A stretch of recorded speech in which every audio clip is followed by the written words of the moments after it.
In the ruthless world of American football, where glory is measured by 40-yard dash times, weight room strength, and height marked on a measuring tape, one metric has defined the greatness of a man: absolute reliability. This is the story of Larry Fitzgerald.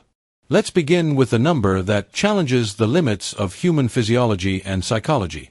Fitzgerald finished his career with 1,432 receptions, 17 seasons, tens of thousands of passes thrown through rain, snow, wind, and suffocating playoff pressure, and only 29 recorded drops, a rate under 2%. This isn't a statistical anomaly, it is a declaration. To put that absurdity in context, he even logged 41 career tackles, more than the number of times he committed the most basic mistake of a wide receiver. Fitzgerald wasn't a receiver. He was the guardian of the football. To him, every pass was a contract that had to be fulfilled. This destiny wasn't born on a Hall of Fame lawn, but in the shadows of a team no one cared about. Larry grew up in the locker rooms of the Minnesota Vikings not as the son of a player, but the son of a journalist. His father, Larry Sr., a veteran sports writer, took his skinny kid backstage. Larry didn't learn football from highlight reels. He learned from the smell of sweat, the sound of heavy breathing, the tense silence of press conferences. He watched Chris Carter train not to beat opponents, but to conquer his own limits and almost surgical precision in every route. He observed the icy professionalism of quarterback Warren Moon. But his idol was an explosive genius, an alien on the field, Randy Moss.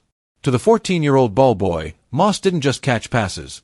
He stole them from defenders, levitated, soared, and turned every game into an art exhibition.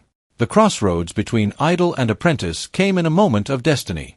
At 17, Larry was handed the keys to Moss's BMW to drive his date to prom.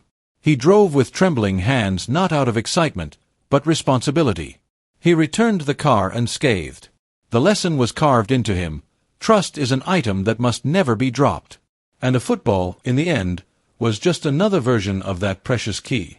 But if Moss was the inspiration, his grandfather, a respected ophthalmologist, was the one who forged the indestructible hands. He created a brutal visual and tactile training regimen far beyond conventional sports methods. Larry had to catch hundreds of tennis balls with one eye covered, forcing his brain to interpret depth with half the information.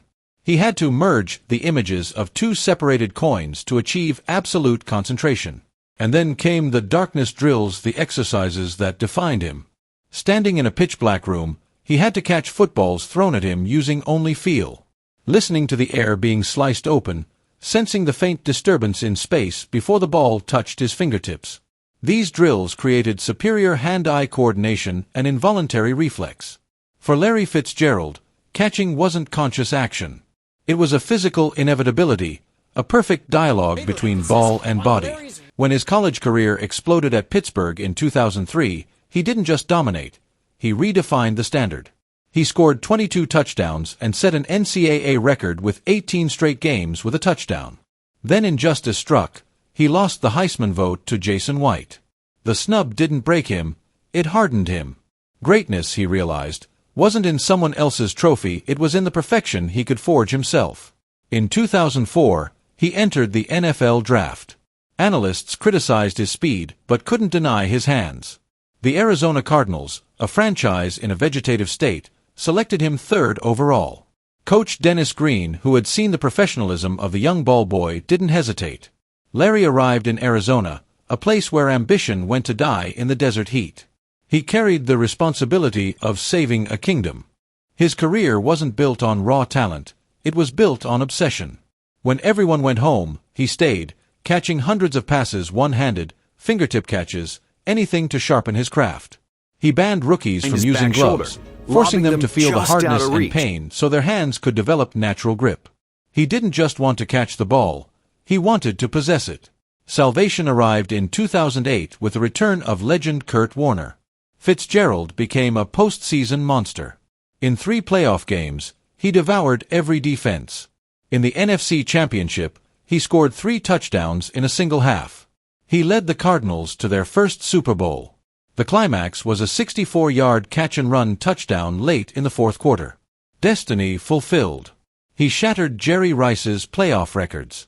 But sports are tragedy. Santonio Holmes scored the winning touchdown seconds later. Arizona lost. Fitzgerald collapsed. The tears weren't from failure, but from the helplessness of perfection losing to fate. He had done everything. He had honored the ball. But the ring slipped away. After Warner retired in 2010, Fitzgerald entered his harshest trial. He endured 21 different starting quarterbacks rookies, journeyman, bad and mediocre. Many said it was a death sentence for his career. But Fitzgerald was engineered for chaos. No matter how off-target the throw, too high, too low, spinning wildly, his hands remained the anchor. He still posted multiple 1,000-yard seasons while his team crumbled. He signed one of the largest contracts in NFL history, but his loyalty to the Cardinals could not be bought. He said, "I could have gone city to city chasing a ring, but I would have never built the deep, meaningful relationships that come from staying in one place that long." That loyalty became a legacy more valuable than any ring. In 2015, at age 32, when his peers had already retired, he evolved again. He was asked to move to the slot, a role he first saw as a demotion, but soon realized was an upgrade. He added agility, short route mastery, and finesse, becoming more versatile and harder to cover. He set a career high with 109 catches, proving age is irrelevant when perfection is practiced. And his final masterpiece came in the 2015 playoffs. After Aaron Rodgers' Hail Mary sent the game into overtime against Green Bay, Fitzgerald, at 32, took a short dump-off pass and weaved 75 yards downfield, breaking tackles with sheer will. 2 plays later, he caught the walk-off touchdown. Magic, one last time. As he entered his final seasons, teammates came and went. He passed Terrell Owens for second all-time in receiving yards. He led the NFL in receptions at age 33, the oldest player ever to do it. Fitzgerald no longer chased records. He protected his legacy. He maintained consistency, professionalism, and loyalty even as the team around him collapsed. By the time his career closed in 2020, his legacy was complete. 1,432 catches, 17,492 yards, 121 touchdowns. These numbers alone place him among the immortals. But the final answer, the true measure of his greatness, remains that number: 29 drops. A declaration of perfection, unrivaled focus, and unbreakable commitment to every pass. Larry Fitzgerald may not have 3 Super Bowl rings like Jerry Rice. He may not be flashy, but he did everything with unquestionable consistency, unbuyable loyalty, and indestructible hands.